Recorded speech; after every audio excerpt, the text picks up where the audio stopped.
o nuestra serie de enseñanzas se titula El Evangelio de Juan. Nuevamente vamos a desviarnos hacia otro evangelio sinóptico, nuevamente el de Lucas, pues esta segunda palabra de Jesús en la cruz también es exclusiva del evangelio de Lucas. Dice Lucas 23 del 39 al 43. Y uno de los malhechores que estaban colgados le injuriaba, le ofendía, diciéndole a Jesús: si tú eres el Cristo, acuérdese de esta frase, muchas veces se la dijeron, si eres el Cristo, sálvate a ti mismo y sálvanos a nosotros. Respondiendo el otro malhechor, reprendió al primero y le dijo: ¿ni aún temes tú a Dios estando en la misma condenación? Nosotros, a la verdad, justamente estamos padeciendo, porque recibimos lo que merecieron nuestros hechos, mas este ningún mal hizo, lo reconoció como justo e inocente. Y dijo a Jesús: acuérdate de mí cuando vengas en tu reino. Entonces Jesús le dijo, y esta es la palabra que vamos a estudiar el día de hoy, pero tiene que tener su contexto: de verdad te digo que hoy estarás conmigo en el paraíso. Cierre sus ojos, vamos a orar, que el Espíritu Santo, así como ha inspirado esta palabra, el día de hoy la ilumine en nuestros corazones y habla a nuestras vidas. Es nuestra oración, Espíritu Santo. Si alguien lo hace, solamente es usted. No depende del que quiere ni del que corre, sino de que Dios tiene misericordia para que podamos entender esta palabra. Así que nos humillamos, llegamos ante usted diciéndole: no la merecemos. Sabemos que por nuestros méritos no somos merecedores de nada. Por eso es que le agradecemos a Cristo el habernos dado su mente, y le agradecemos, Espíritu Santo, que usted renueve esa mente poco a poco por medio de esta palabra que es viva y eficaz y que nos llevará precisamente a ser como nuestro Señor Jesucristo. Esa es nuestra oración y nuestro deseo siempre. En el nombre de Jesús decimos amén, Dios. Estamos en el momento más importante de la historia, no solamente de la historia de la redención, sino en uno de los momentos más importantes en la historia de la humanidad. Estamos ya en el momento en el que por fin los malvados dirigentes judíos pudieron cobrar venganza del Señor, que tantas veces los exhibió como los farsantes que eran. Estos judíos, desde Juan 11, cuando Jesús resucita a Lázaro, tronaban los dientes de envidia, de coraje. Muchas veces les dijo: ustedes son unos hipócritas. Ellos estaban hartos de Jesús, tenían envidia más no poder, y por fin se había cumplido lo que tanto deseaban. Por fin habían movido todo a su alrededor, la maquinaria, habían influenciado a la gente, habían llevado a Herodes y a Pilato al punto en el cual Jesús fue colgado en una cruz, la muerte más dolorosa y vergonzosa que puede existir. Pilato no pudo hacer nada para evitarlo, no estaba a la altura de los judíos. Además, ese no era el plan de Dios. Sabemos que desde antes de que el mundo fuera creado, antes de que el tiempo existiera, la muerte de cruz del Señor ya estaba escrita. Así que aunque Pilato no pudo hacer nada, su responsabilidad no se anula. Al mismo tiempo sabemos que ya estaba escrito que así sucediera. La muerte de cruz se lo describiera un horrible tormento. Se tuvo que inventar una palabra exclusiva para describir los horrores y el dolor que sufrían las personas condenadas a esta tortura. Excruciante es el término. Los romanos inventaron esta palabra al ver la tortura y el dolor de la gente que era crucificada. Ahí, colgado en la cruz, en medio del dolor y la agonía, no solamente física, también mental y espiritual, el Señor pronunció su mejor y más grande discurso, que está dividido en 7 palabras o 7 frases. La primera de esas frases, la palabra de perdón, la vimos la semana pasada. Mientras lo clavaban a la cruz, mientras lo laceraban, mientras lo escupían, mientras lo abofeteaban, mientras le ponían la corona de espinas, mientras meneaban la cabeza y se burlaban, cada una de esas ocasiones el Señor Jesús exclamaba: Padre, perdónales, no saben lo que están haciendo. Esas palabras fueron dirigidas en oración al Padre de los Espíritus y son la muestra perfecta de que el Señor practicó siempre lo que predicó. el perdón. A eso vino, esa fue su labor. El nombre Jesús significa Salvador. ¿Salvarnos de qué? De nuestro pecado, perdonarnos de nuestro pecado. El Señor clamó estas palabras a su Padre. ¿Por quién? Por los soldados romanos, por los judíos, por Herodes y Pilato. Pero entendimos que su oración traspasó el tiempo y la frontera. Su oración en sí es por todos aquellos que son enemigos suyos, es decir, toda la raza humana, porque todos hemos nacido en pecado, y todos aquellos que son pecadores por naturaleza son enemigos de Dios y de Cristo. Para entender la segunda palabra, debemos de situarnos bien en el contexto en el cual se dijo. Ya sabemos que con el propósito de humillar al Señor, Pilato ordenó que fuera crucificado en medio de dos ladrones o malhechores, como lo quiera llamar. Lo que pensaron que sería una humillación para Jesús, en realidad fue la coronación de su ministerio: salvar a los perdidos, tomar su lugar en la cruz. De paso, también pasó a cumplir una profecía que llevaba más de 500 años dicha por el profeta Isaías. Después lo lees en Isaías 53:12, dice que fue contado con los malhechores. Porque Jesús tuvo que morir: a su izquierda un ladrón, a su derecha otro ladrón, para cumplir una profecía de 700 años y para cumplir o para mostrarnos su ministerio, tomar el lugar. Fue contado con los malhechores. Para los romanos, para los judíos, había 3 cruces con 3 ladrones, con 3 malhechores, con 3 pecadores. Y sí, realmente era así, porque realmente Jesús estaba tomando nuestra maldad, nuestro pecado, y lo llevó en la cruz. Por eso tuvo que ser colgado en medio de 2 ladrones. Sabemos que Dios no hace nada por azar o por casualidad. Dios nunca actúa de manera arbitraria. Tiene un propósito detrás de cada uno de los actos y de las decisiones del universo. Tiene un propósito para cada uno de ellos. Y este caso en particular no es la excepción. ¿Por qué tuvo que morir en medio de 2 ladrones? La respuesta es múltiple, lo vamos a ir viendo.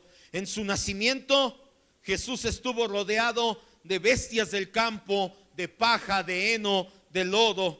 Ahora en su muerte fue exactamente lo mismo. Cuando estudiamos cristología lo vimos. Jesús no nació en el mejor hospital de la época, ni fue atendido por las mejores parteras o doctores de la época. En su muerte, una vez más, es rodeado por lo peor de la humanidad. Una vez más, el Salvador es contado con los transgresores, tomando o mostrando que está ocupando nuestro lugar como el sustituto perfecto.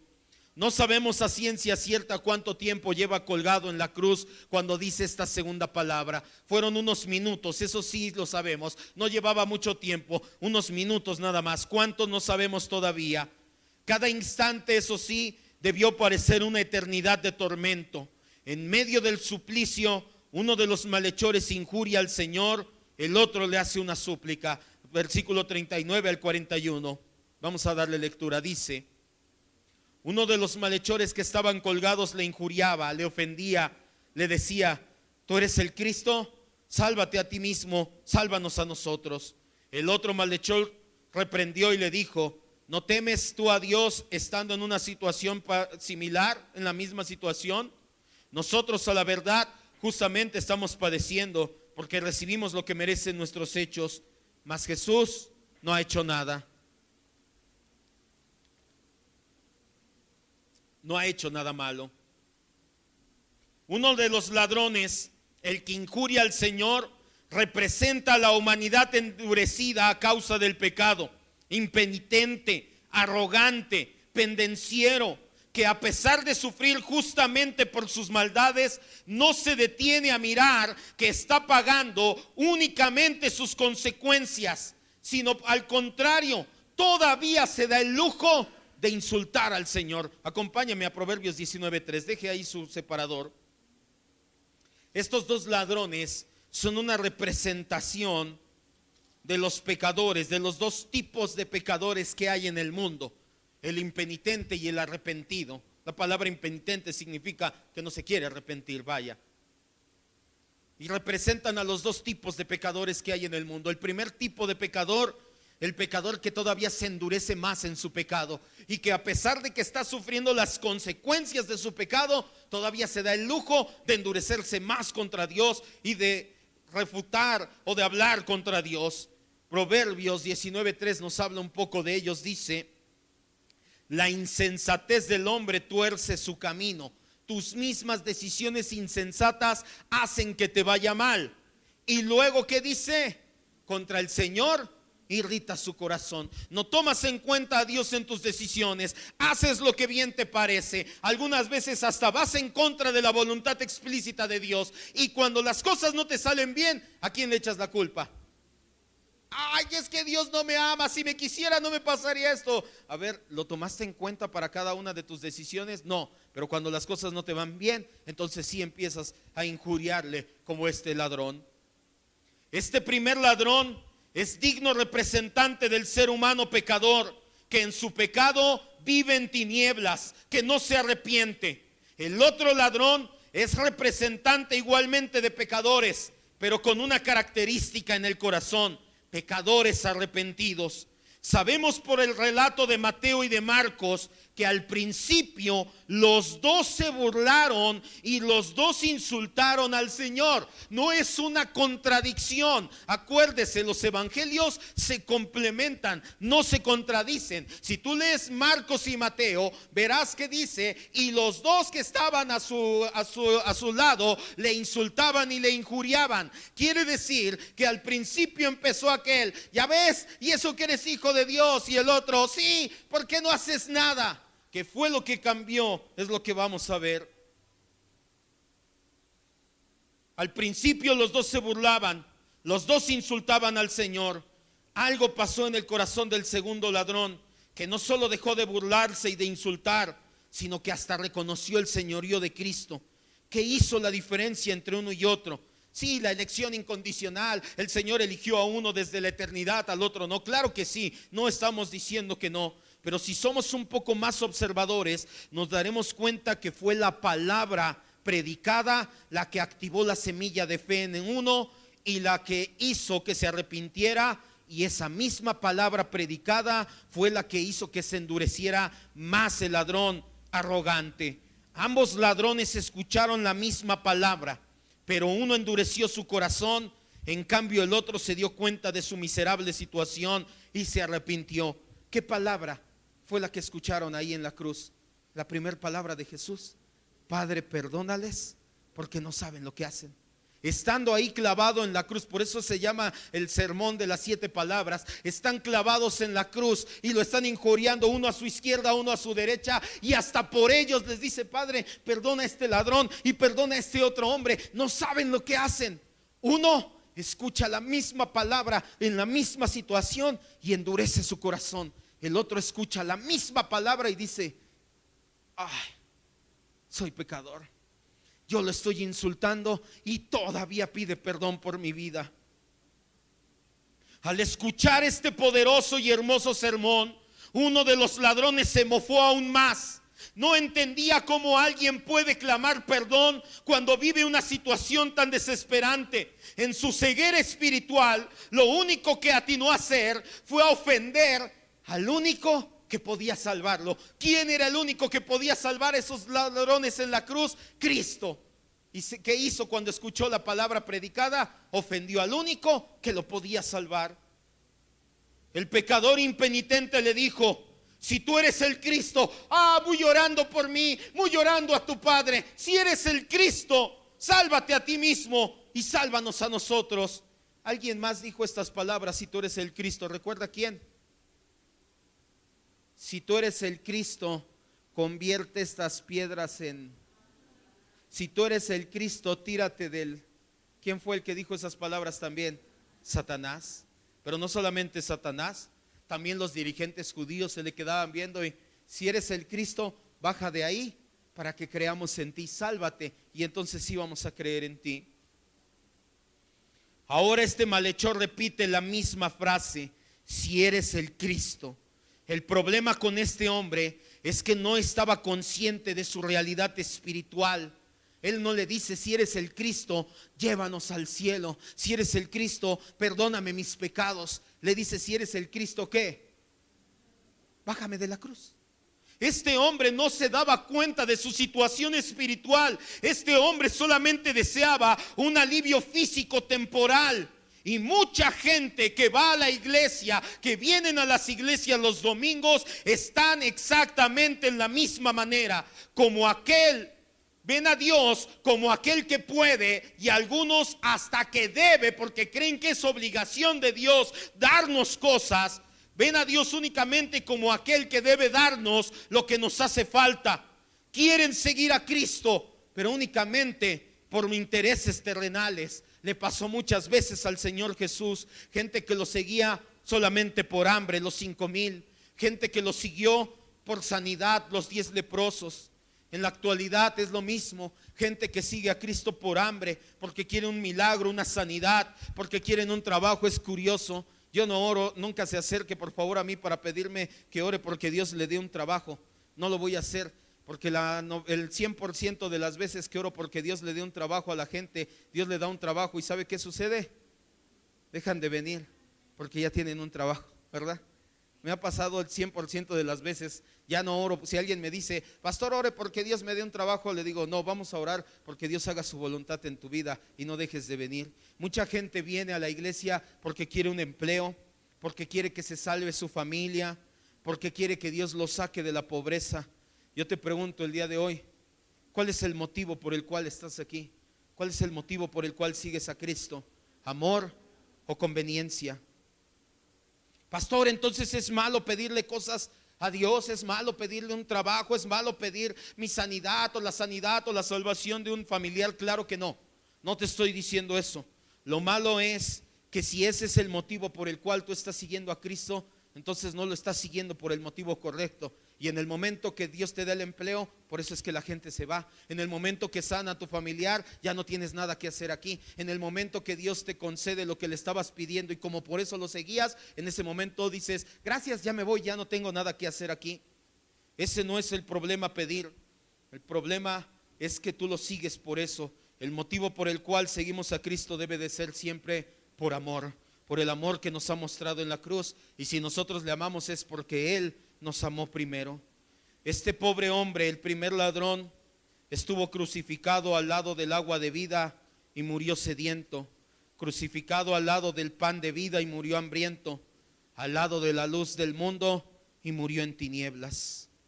Pero el mismo sermón, exactamente las mismas palabras y la misma actitud con las que se dijeron esas palabras, provocaron algo totalmente diferente en el segundo pecador. El segundo ladrón, al escucharlas, en ese momento se dio cuenta de su miseria espiritual más que de su miseria física. En ese momento abrió sus ojos a la eternidad y tal vez por primera vez se hizo la pregunta que todo ser humano debería de hacerse algún día y responderse seriamente. En ese momento escucha: Padre, perdónalo, no sabe lo que está haciendo. Y en ese momento sus ojos se abren y dicen: mi realidad física la sé. ¿Qué va a pasar después de que muera? ¿A dónde voy a pasar la eternidad? Esa es una pregunta que todo ser humano debemos de hacernos seriamente algún día de nuestras vidas. ¿Dónde vas a pasar la eternidad? Solamente hay dos lugares: el cielo o el infierno. La Biblia no dice que haya más, no habla de purgatorio ni de ningún otro lugar. ¿Dónde voy a pasar la eternidad? Este pobre pecador pudo haber pensado: ¿con Dios?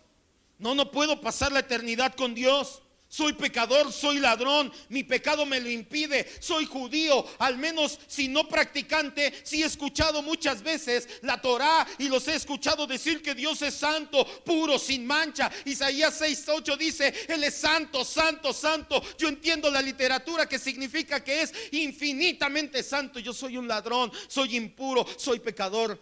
No creo que pueda pasar la eternidad con Dios. En ese momento pensó en el Seol. El Seol es ellos no conocían el infierno, no tenían un concepto del infierno. En el Antiguo Testamento tú lees el Seol para los hebreos. No quiero pasar la eternidad en el Seol. Debió de haber pensado en ese momento. En ese instante se dio cuenta de que necesitaba un Salvador. En ese instante se dio cuenta de su miseria espiritual y dijo: necesito a alguien que me salve. Y por la gracia de Dios, ¿dónde estaba el Salvador? A su lado, ahí a un ladito. Y eso nos pasa, aquí está la enseñanza, amado hermano. Y eso nos pasa a todos los pecadores en el momento que abrimos los ojos. En ese momento ahí está nuestro Salvador al lado esperándonos para darnos vida eterna cuando vamos en arrepentimiento. Dígale gracias, Dios. Los dos malhechores crucificados junto al Señor estaban igual de cerca de Cristo, relativamente, a lo mejor centímetros más, centímetros menos. Ambos vieron y oyeron todo lo que sucedió en esos momentos. Ambos eran notoriamente malos. Ambos estaban sufriendo agudamente. Ambos estaban muriendo. Ambos necesitaban urgentemente el perdón de sus pecados. Pero solamente uno de ellos murió en pecados. El otro sí se arrepintió. Uno se endureció, su corazón siguió impenitente. El otro se dio cuenta de su maldad, creyó en Cristo y le pidió por él y clamó por misericordia. Ese se fue al paraíso en ese mismo día. Es imposible explicar por qué sucedió así, dejando fuera la soberanía de Dios en la elección para salvación. Vemos exactamente que lo mismo sucede el día de hoy.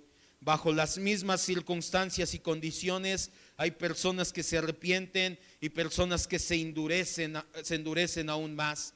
En este mismo instante, este sermón puede estar abriendo los ojos de algunos a su pecado y puede estar endureciendo el corazón de otros. El mismo sermón, las mismas palabras, la misma actitud está abriendo los ojos de uno y endureciendo el pecado y el corazón, mejor dicho, de otro. A uno se le revela el evangelio, al otro le queda oculto. ¿Por qué? Todo lo que podemos decir es que el Padre tiene todo perfectamente controlado y en su soberana voluntad permitió que sucedieran ambas situaciones.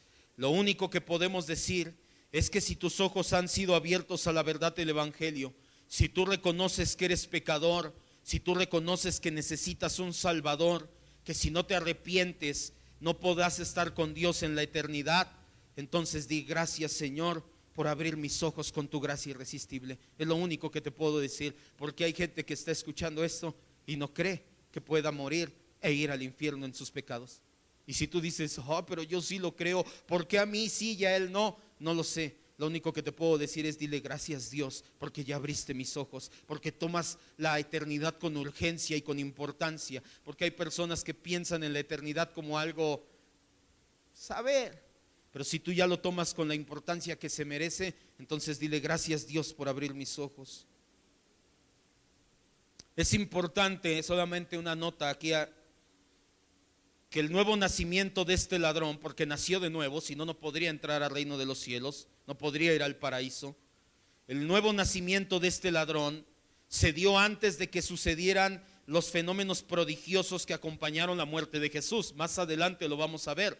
Cuando exclamó, Señor, acuérdate de mí, fue antes de que llegaran las horas de oscuridad.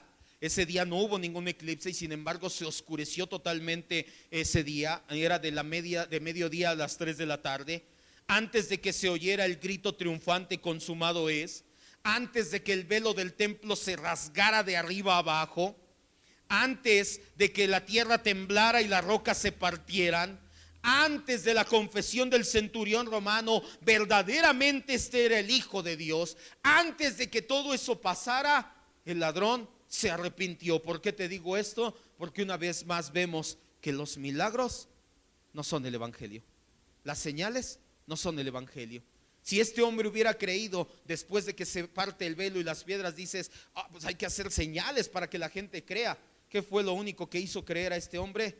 La palabra que habló Cristo Jesús en la cruz. El ladrón que fue alcanzado por la gracia irresistible del Señor no solamente reprendió a su compañero, cállate, estás en la misma situación que yo porque lo merecemos. Él no solamente reprendió a su compañero, no solamente admitió su culpa y confesó que Jesús era inocente, hizo algo más, algo por lo cual siempre será recordado. Versículo 42, regrese a Lucas 23:42.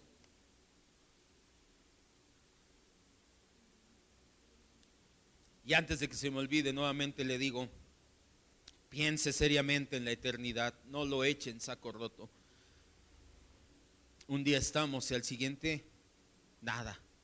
Acabo de leer una noticia, a un joven le compraron una moto y salió a estrenarla, salió ahí en Afondo, Estado de México, y una camioneta lo arrolló y murió. Salió a estrenar su moto. ¿Usted cree que ese joven iba en la moto pensando en la eternidad? Dijo, voy a estrenar mi moto, gracias papá, y no regresó a casa. Tú y yo no tenemos el tiempo aquí comprado, no sabes cuándo vas a faltar. Ponte a pensar seriamente en la eternidad desde ya. Versículo 42 dice: el ladrón que se arrepintió, que nació de nuevo, le dijo a Jesús: acuérdate de mí cuando vengas en tu reino. El ladrón se dirige al Señor por su nombre. Le dijo y dijo: Jesús, acuérdate de mí cuando vengas en tu reino. El ladrón se dirige a Jesús por su nombre. La palabra o el nombre Jesús significa Salvador. Una prueba más de su nuevo nacimiento. Ya no era el Cristo, ya no era el que crucificaron, ya no era el otro. Ahora era Jesús, ahora era algo personal para él. Reconoció que ahora tenía un Salvador personal. El nombre de Jesús lo anunció Gabriel antes de que naciera, el ángel Gabriel. Lucas 1:33. El Espíritu Santo inspira a Lucas y se ligan estos dos versículos de manera magistral cuando enuncia el nombre de Jesús y el reino, y se cumple estando en la cruz. Es un Salvador que regresará a establecer su reino. Lucas 1:31 al 33. Le dice Gabriel, el ángel, a María: y ahora concebirás en tu vientre y darás a luz un hijo y llamarás su nombre. ¿Cómo le va a poner? Jesús, que significa Salvador. Este será grande, será llamado Hijo del Altísimo, y el Señor Dios, ¿qué dice que hará? Le dará el trono de David su padre. En otras palabras, le va a dar un reino, tiene un reino. Le dará el trono de David su padre y reinará sobre la casa de Jacob para siempre, y su reino no tendrá fin. Se liga el anunciamiento del nacimiento de Jesús, el nombre de Jesús y su reino, con su muerte, cómo cumplió su oficio de Salvador, y cómo el ladrón se da cuenta y proclama y dice: tú vas a regresar un día, vas a establecer tu reino, acuérdate de mí. ¿Qué fue lo que quiso decir este ladrón arrepentido?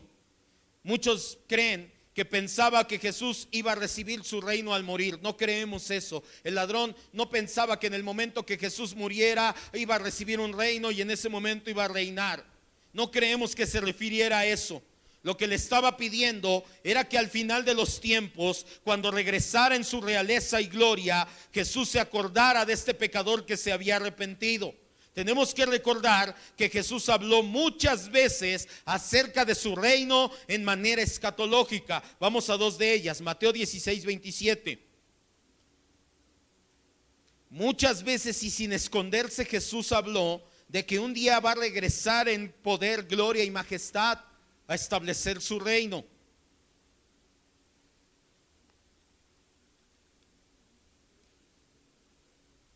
Y esto debe de ser una motivación más para que pongas atención en la eternidad, porque o estás con el reino de Dios o estás en contra del reino de Dios. No hay una tercera opción, no hay neutrales.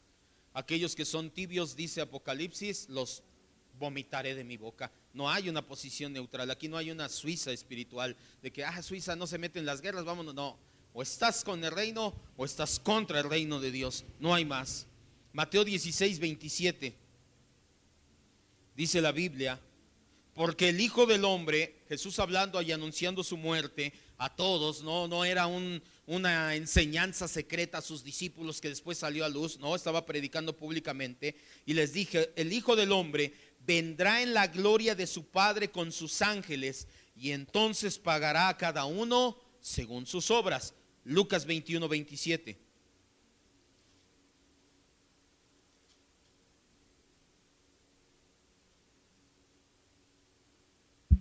Lucas 21:27. Este es el pasaje paralelo a Mateo 24, donde habla de las señales antes del fin. También fue un sermón predicado a todo mundo, no fue nunca una enseñanza privada. ¿Por qué decimos esto? Porque es muy probable que este ladrón haya escuchado, si no de primera mano, a lo mejor sí de segunda, tercera mano o tercera voz. Ya viste que ahí anda un Jesús, un Cristo que dice que va a traer su reino después, y por eso es que estando en la cruz le dice: si tú eres el que va a regresar, acuérdate de mí cuando vengas en tu reino. Lucas 21:27 dice: entonces verán al Hijo del Hombre que vendrá en una nube, ¿cómo? Con gran poder y gran gloria. Es difícil explicar la exclamación del ladrón: acuérdate de mí, Jesús, cuando vengas en tu reino, sin imaginar que haya escuchado al menos alguna vez predicar, o de segunda mano haya escuchado a Jesús hablando escatológicamente de su reino, en específico de esa manera. Es muy probable que haya escuchado de alguna u otra forma al Señor. El Señor no se escondía para predicar. Al contrario, siempre alimentó a las multitudes con el pan espiritual de la palabra de Dios. De esta manera es que el ladrón, estando en la cruz, trae a memoria ese recuerdo, y estando en la cruz le dice: Señor, por favor, te pido que cuando regreses, tú dijiste que un día vas a regresar con poder y gloria, acuérdate de mí. El hombre está pidiendo a Jesús, por lo tanto, que se acuerde de él en aquel tiempo. No le pide un lugar de honor, no le dice: dame un trono o déjame juzgar a alguien. Él sabe muy bien que no merece un lugar como ese, pero se arroja completamente a la gracia y a sus pies y le dice: al menos acuérdate de mí. El reino de Dios es un tema extenso en sí mismo. No nos vamos a adentrar en esta ocasión, no es por donde nos lleva el pasaje.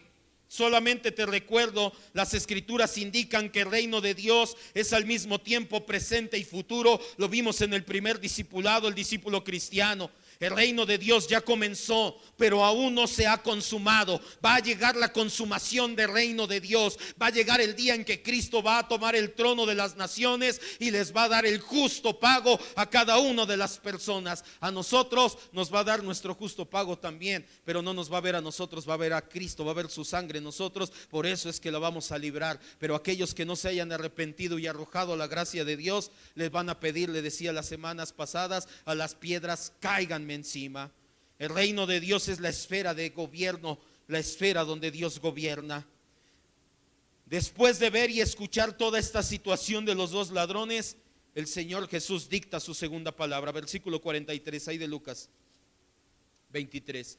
Todo esto nos da contexto. Jesús no nada más se paró y dijo: van a estar conmigo en el paraíso. No, tiene un contexto. Entonces Jesús le dijo a este ladrón que se arrepintió. No le dijo a todo mundo, le dijo al ladrón que por la gracia irresistible llegó a sus pies: te voy a decir una verdad. Es lo que significa desierto. Te voy a decir una verdad: hoy estarás conmigo en el paraíso. El ladrón no estaba preparado para la respuesta que recibió. Él únicamente pedía no ser puesto en el olvido. De hecho, para los judíos es lo que significa el Seol. Cuando el ladrón pensó: no quiero pasar la eternidad en el Seol, los judíos, su cultura, el Seol es el olvido. Te van a echar a la tumba y se van a olvidar todo mundo de ti. Dios se va a olvidar de ti y vas a quedar en el olvido. Por eso el ladrón le dice: acuérdate de mí, no me dejes en el Seol. El lugar del olvido es el Seol. Por eso le dice: acuérdate de mí, pero recibe mucho más. Él pidió estar al lado de Jesús y pidió que se acordaran de él, perdón, y recibió estar al lado de Jesús ese mismo día en el paraíso. Sin lugar a dudas, el apóstol Pablo entendía el atributo de Dios llamado gracia cuando entendió este pasaje, cuando escuchó de Lucas este pasaje. Por eso es que escribió a los Efesios. Vaya, Efesios 3:20 y 21, como lo hizo.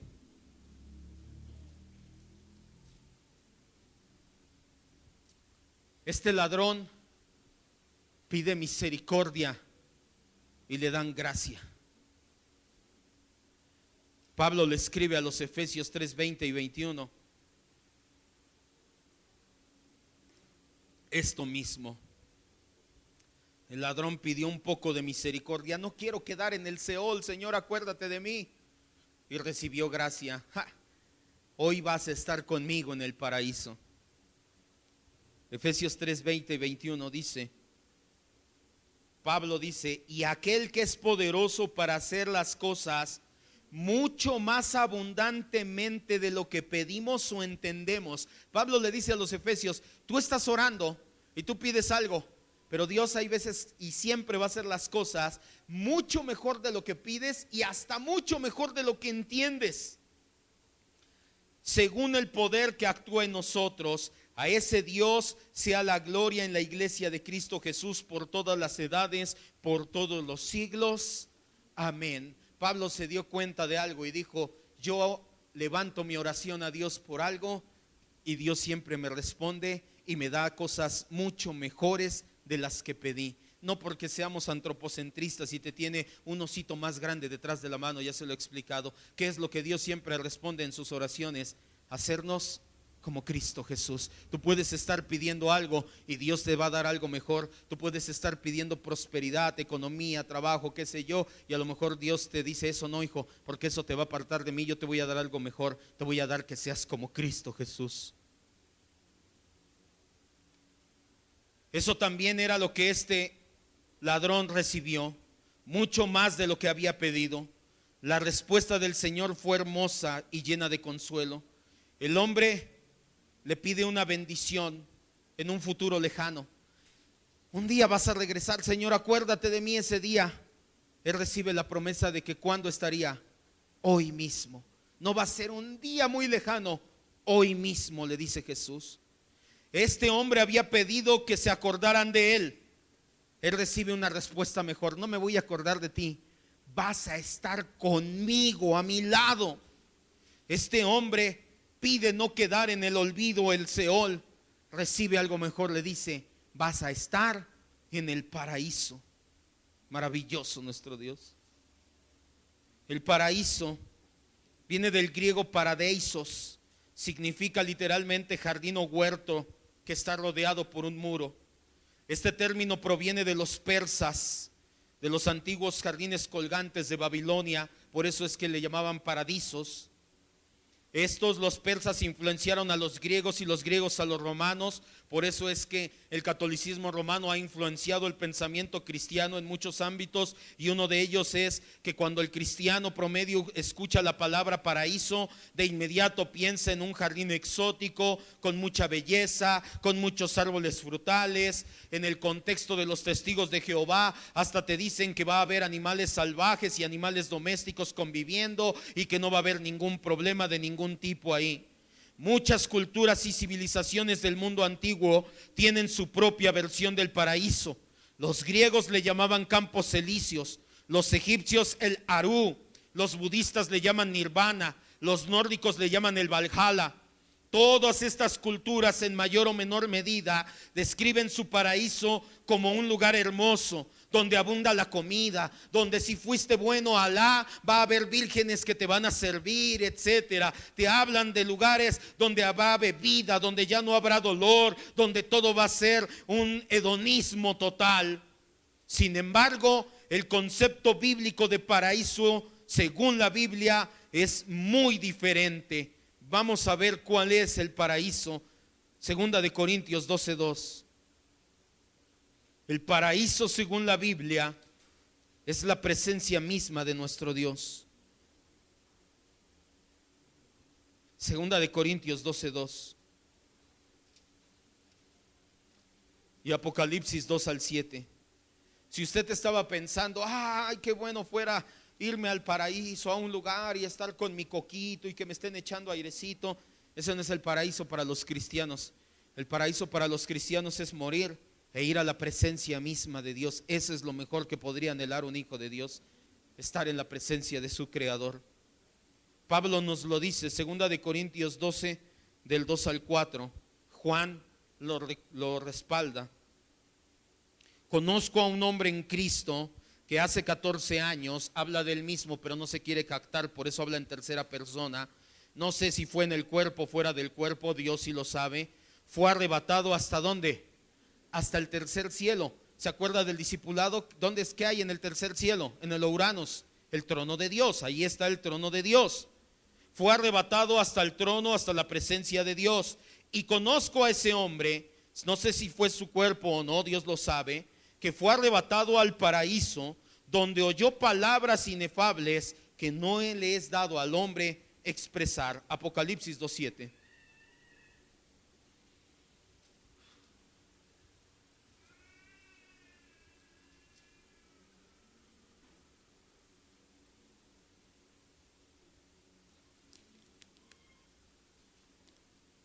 Pablo describe una experiencia, un éxtasis religioso, en el cual no sabe si fue en su cuerpo, solamente su alma es arrebatada hasta el trono de Dios, hasta el tercer cielo, y dice es un paraíso. Ahí donde fui es el paraíso, porque ahí está la presencia de Dios, y ahí escuché a Dios decirme cosas que no las podríamos entender. Juan lo respalda. Apocalipsis 2:7 dice: el que tiene oído oiga lo que el Espíritu Santo le dice a la iglesia. Al que venciere le daré de comer del árbol de la vida, el cual está en medio de ¿dónde? Del paraíso de Dios. Todo toma más sentido si recordamos que el árbol de la vida es un tipo del Señor Jesucristo. En otras palabras, el paraíso de Dios es cristocéntrico, es la presencia de Dios misma, su trono con el Señor Jesucristo en el centro. ¿Hay diferencia entre la presencia de Dios como el paraíso y los otros paraísos? Por supuesto que sí, mucha. Aunque es tentadora la oferta de Satanás, si no, no lo sería. Si no fuera tentadora, no nos llamaría la atención. No se compara con nada los paraísos terrenales que nos presentan las demás religiones al paraíso de Dios, que es su presencia. Nada se compara con la sola presencia de Dios. Primera de Corintios 2:9.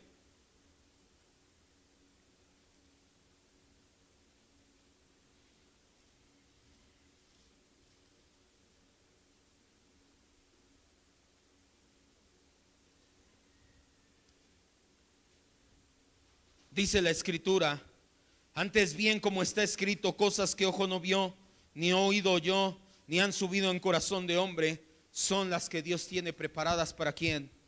Para los que le aman. Nada se compara con el paraíso de Dios. Si tú tenías la vaga idea de que al morir te ibas a ir al paraíso, a un lugar bonito, afrodisíaco, quítate esa idea. No se compara con estar en la presencia de Dios, porque cosas que ni siquiera te imaginas son las que vivirás estando en la presencia misma de Dios. Esta doctrina se conoce en la escatología como el estado intermedio del alma. Se refiere al tiempo que va a transcurrir entre la muerte de un hijo de Dios y el tiempo en que Cristo vendrá por segunda vez a establecer su reino. En ese tiempo, el día que el Señor Jesucristo regrese a la tierra por segunda vez, o regrese a la tierra, mejor dicho, venga por segunda vez a establecer su reino, vamos a ser glorificados en nuestro cuerpo. Pero ¿qué sucede entre ese tiempo y en el momento en que morimos? Se le conoce como estado intermedio del alma. Según este punto de vista de la doctrina del estado intermedio del alma, el alma, al morir el creyente, su alma se dirige inmediatamente a estar con Cristo y gozar de una existencia personal, consciente y continua, en lo que está esperando la resurrección final de su cuerpo. ¿Qué sucede en lo que vamos a estar allá? El punto de vista clásico, lo que se ha apegado siempre la iglesia, es que el momento en que tú mueres, tu alma se desprende del cuerpo e inmediatamente tu alma, no tu cuerpo, tu alma es hecha perfecta en santidad, glorificada por así decirlo, para poder entrar directamente a la presencia, al trono de Dios. ¿Puede entonces un creyente ser cremado después de morir? ¿Usted qué piensa? Bueno, sí puede, porque pues, sí, nada más es echarle un cerillo. ¿Debe? Que de hecho no es tan fácil, es un decir, porque de hecho el horno en el que meten a la cremación está muchos grados arriba. No es no nada más es un cerillo y gasolina. ¿Debe un creyente, no tiene algo de malo que un creyente sea cremado o den sus órganos? ¿Usted qué piensa? ¿Sí? ¿Nunca lo había pensado? Un creyente puede entonces ser cremado, puede ser donador de órganos. En ambos casos la respuesta es sí. Si tú quieres ser cremado, no hay ninguna contradicción en la escritura si quieres donar tus órganos. 1 Corintios 15:35.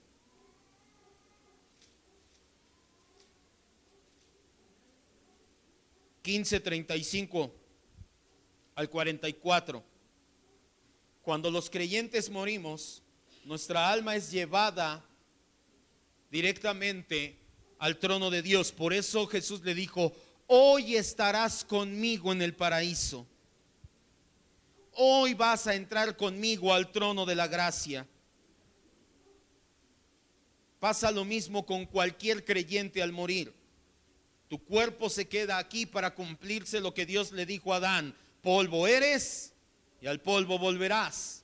He escuchado algunas contradicciones, aberraciones, y dicen que no puedes ser cremado porque se haces cenizas, y cómo Dios va a volver a hacer tu cuerpo otra vez. Pues si vamos al polvo de todos modos. La buena, y es en serio, es que de verdad es hasta irascible. En un grupo de pentecostales preguntan y dicen, oye, si un creyente recibe donación de órganos, recibe un corazón de un no creyente, ¿tiene que volver a aceptar a Cristo? De verdad. O sea, es de risa la teología, la soteriología pentecostal.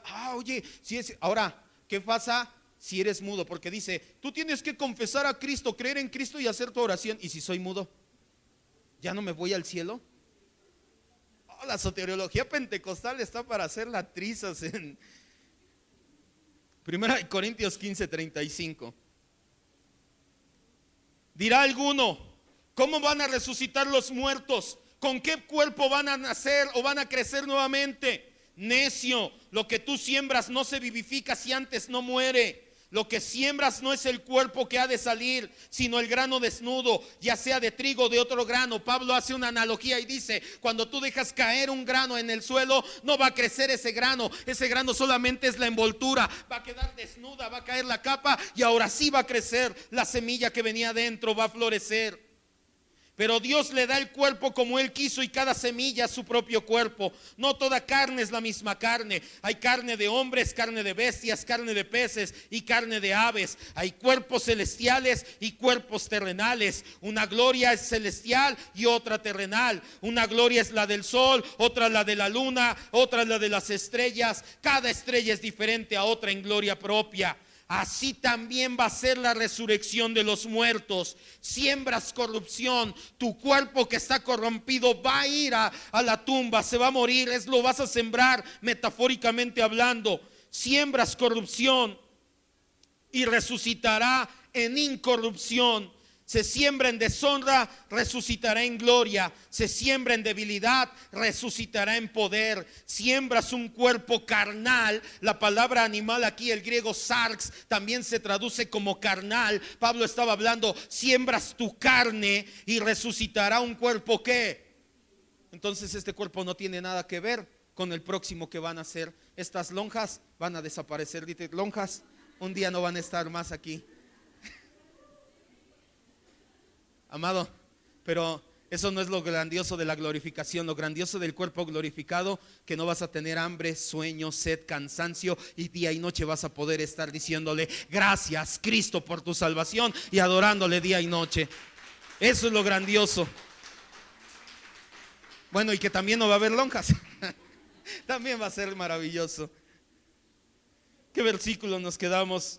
44 era nada más, hasta ahí. El estado del creyente después de la muerte es diferente y mejor al que vivimos aquí en esta vida, aunque no será tan grande y sublime como lo será en la resurrección final. Por eso se le conoce como estado intermedio. Cuando nosotros morimos, estimada es a los ojos del Señor la muerte de sus santos. Dice el libro de los Salmos: manda a sus ángeles a recoger tu alma, te llevan a la presencia, al trono de Dios. Cuando Pablo dice que los que duermen, está hablando metafóricamente también. No es que vas a estar allá en el cielo dormido, vas a estar adorando tu alma, esperando el tiempo en que te dé un cuerpo glorificado, y ahí sí, esa es la glorificación máxima. Y eso fue lo que le prometió al ladrón, que minutos antes había estado injuriando al Señor Jesús.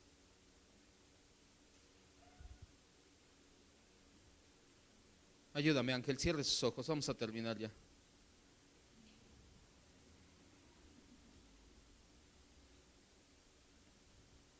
Por eso el apóstol Pablo decía, para mí el vivir es Cristo y el morir, ¿qué es? Porque les dice, si yo me muero, a los filipenses, yo me voy con Dios, yo ya no sé qué hacer, me quiero quedar aquí para ayudarles y predicarles, pero ya también quisiera que mi alma estuviera allá con el Señor. Ese es el estado intermedio del alma. Eso es lo que los cristianos vamos a experimentar el día en que mueras. Cierre sus ojos, por favor. Esta es la segunda palabra, llamada palabra de certeza o palabra de salvación.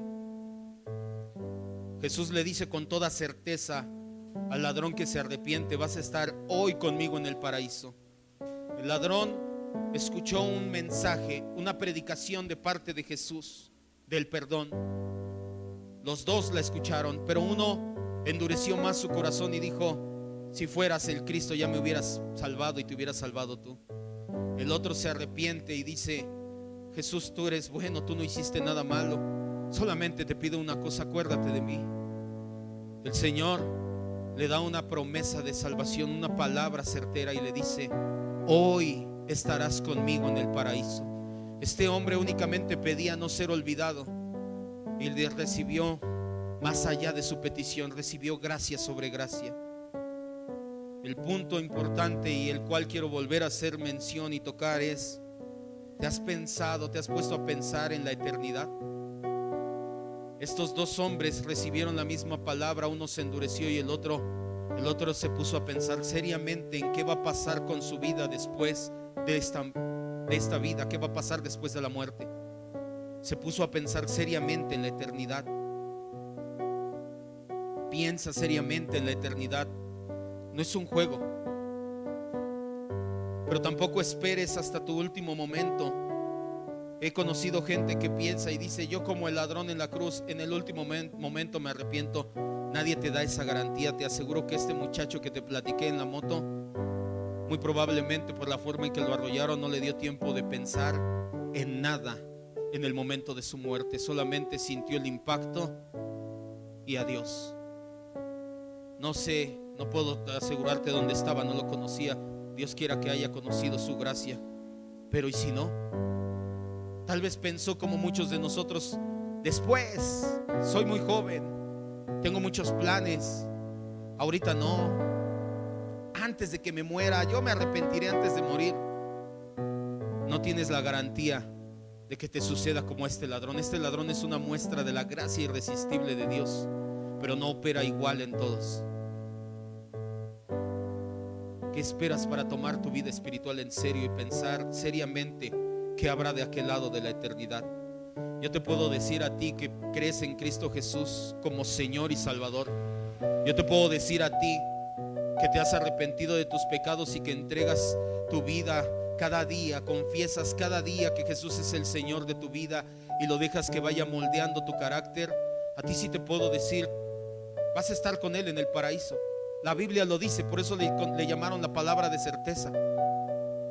Estimada es a la muerte del Señor, la muerte de aquellos que morimos en sus manos. Tú y yo sí podemos tener la certeza de que estaremos con Él en ese estado intermedio del alma. Pero si tú no te has puesto a pensar seriamente en la eternidad, hoy te digo: ¿qué esperas para hacerlo? Este pasaje nos arroja 7 verdades espirituales. Con esto termino ya. Medita en ellas en tu casa en la semana. Vemos a un representante de los pecadores que nunca se arrepintieron, al ladrón que insultó a Jesús. Pero también vemos a un representante del ser humano que reconoce que ha llegado al final de sus fuerzas y corre a los pies de Cristo para ser salvo. Aquí también vimos el significado verdadero de fe y arrepentimiento, porque mucha gente dice creer, pero no se arrepiente. Y este ladrón hasta le llama la atención a su compañero y le dice: cállate, estás en la misma situación. Dio fruto de arrepentimiento. Encontramos la gracia irresistible de Dios aquí. Encontramos también el ministerio de nuestro Señor Jesucristo en todo su esplendor, como la predicación de la palabra vino a salvar lo que se había perdido. Encontramos también el destino eterno de los hijos de Dios y sobre todo la comunión gloriosa que tendrá Cristo con los suyos. Porque no eches de menos esa palabra: hoy estarás conmigo en el paraíso. No solamente irás a la presencia del trono de Dios, vas a ir a tener una relación íntima y personal con Jesucristo, esperando que el Señor regrese a establecer su juicio para que te dé un cuerpo nuevo. Cierre sus ojos y vamos a terminar dando gracias a nuestro Dios por esta palabra de certeza que nos da a todos aquellos que creemos en Él, a todos aquellos que hemos llevado el señorío de Cristo en nuestras vidas, porque hemos entendido que su salvación va de la mano con el señorío. Hemos entendido que fe y arrepentimiento son hermanas gemelas que van de la mano. Hemos entendido que no podemos ir uno sin lo otro. No podemos llevar su salvación y despreciar su señorío. Todos aquellos que recibimos el señorío de Cristo con agrado, porque hemos sido hechos salvos, tenemos la certeza de que al morir estaremos con Él en el cielo. Nuestra alma será santificada ya por completo en espera de que nos dé un cuerpo nuevo. Gracias, Dios. Gracias por esta palabra de esperanza, esta palabra de salvación, esta palabra certera. Gracias, Señor Jesús, porque al igual que las pronunciaste desde la cruz, en un tiempo y en un público específico, al igual traspasan los siglos, las edades y las fronteras, y podemos entender y hacer extensiva esta palabra para nuestras vidas, para nuestros corazones. Gracias, Señor Jesús. Gracias por esta palabra. Ya no hay más zozobra, ya no hay más miedo, ya no hay más incertidumbre. ¿Qué pasará el día que muera? Porque hoy entiendo y entienden mis hermanos ya también, Señor, que el día que vayamos a morir, nuestra alma irá contigo, será llevada por tus ángeles a tu presencia. Hoy estamos como el apóstol Pablo, indecisos, no sabemos qué elección tomar. Estar contigo es mucho mejor. Estar aquí, predicar el evangelio, vivir para tu gloria también es bueno. Gracias, Dios. Todo lo que tú haces es bueno. Así como este ladrón clamó misericordia y recibió gracia, nuestras oraciones también siempre son contestadas por medio de tu gracia. Tú siempre nos das lo mejor a nosotros, aunque a veces no lo entendamos. Y lo mejor es que seamos como Cristo Jesús. Gracias por esta palabra.